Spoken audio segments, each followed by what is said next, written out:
한반도 평화를 위해 노력하고 있는 조계종 민족공동체 추진본부가 올해 첫 기자 간담회를 열고 굵직한 주요 계획들을 발표했습니다. 북한이 남북 관계를 적대적 두 국가 관계라고 규정한 가운데 민추본 본부장 태효 스님은 지금까지의 남북 교류 경험을 비판적으로 재검토할 필요가 있다며 올해 다양한 사업을 추진해 전쟁 위협을 해소하고 평화가 정착될 수 있도록 앞장서겠다고 밝혔습니다.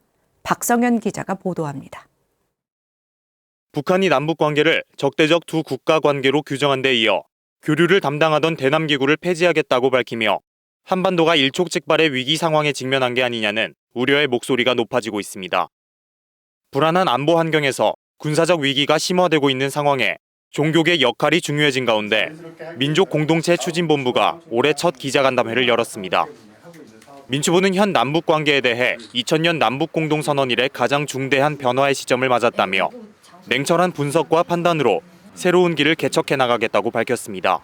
지금의 남북 관계는 2000년 남북공동선언 발표 이래 가장 중대한 변화를 맞고 있고 그 변화의 거대한 바람과 새로운 길을 개척해야 하는 일은 이제 피할 수 없는 현실이 됐습니다.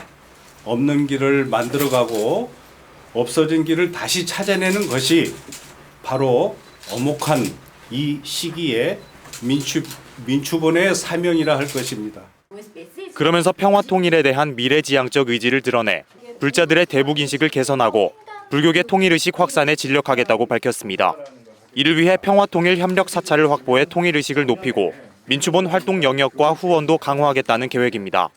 평화 통일에 대한 미래지향적 의지를 시각적으로 제공하여 불자들의 대북 인식을 새롭게 전환하고 불교계 통일의식 확산에 주력하겠습니다.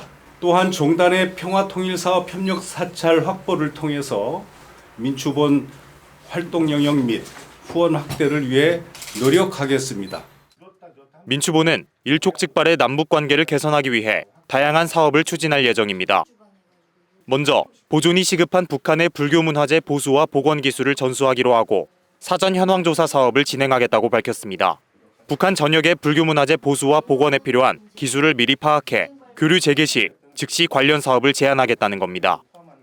2002년부터 2003년까지 실시한 북한 사찰 및 민족문화재 단청불사 협력 사업 경험으로 볼 때 김정은 체제에서 민족문화유산 복원 사업은 실현 가능성이 높다는 평가입니다.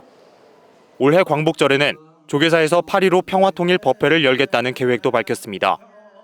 남북불교가 함께 평화통일 발언을 모아온 공동발언문 발표 사업이 2018년 이후 중단됐지만 그 염원을 이어 남쪽에서만이라도 법회를 봉행하며 공동발언문 발표 재개와 한반도 통일의 염원을 모아나간다는 계획입니다. 대북 사업과 함께 통일교육과 기획사업도 적극 추진하겠다고 밝혔습니다.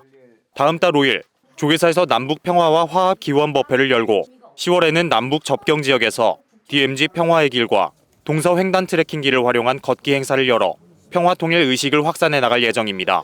코로나 이후 중단된 평화 통일 교육도 활성화해 통일 역량을 강화하고 2014년부터 이어온 민추본 원래 강좌는 남북 정세와 이슈를 중심으로 진행하며 현장 순례도 확대합니다. 올해 제주본부 출범과 2021년 시작한 평화통일 도량 108곳 조직 등 지역 사찰과 불자들에게 통일의식을 확산하고 남북 교류사업 기금 확보와 역량 강화에도 나선다는 계획입니다. BTN 뉴스 박성현입니다.